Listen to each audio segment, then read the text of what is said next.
I will repay. By Baroness Orczy. Prologue. 1. Paris, 1783. Coward.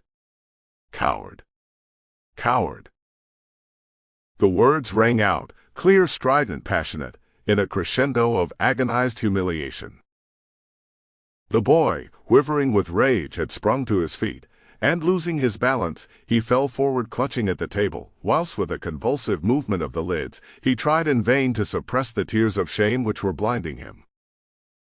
Coward. He tried to shout the insult so that all might hear, but his parched throat refused him service. His trembling hand sought the scattered cards upon the table. He collected them together quickly, nervously, fingering them with feverish energy. Then he hurled them at the man opposite, whilst with a final effort he still contrived to mutter, "Coward."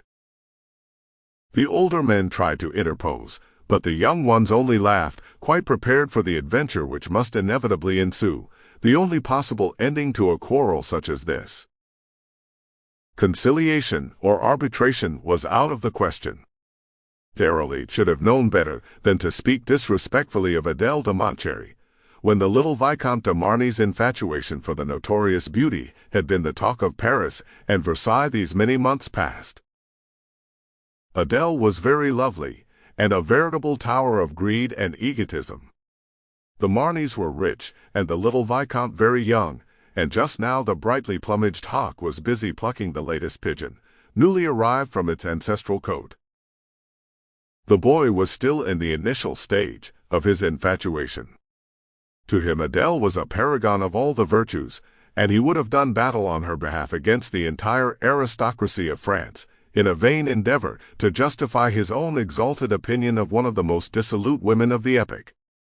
He was a first-rate swordsman too, and his friends had already learned that it was best to avoid all allusions to Adèle's beauty and weaknesses.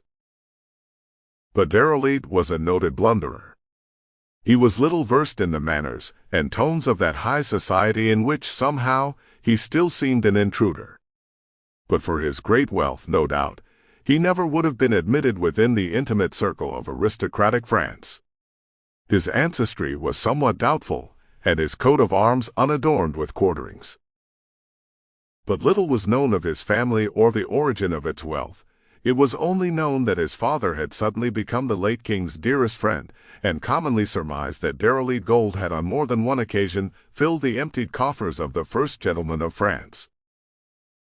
Déroulède had not sought the present quarrel. Sample complete. Ready to continue?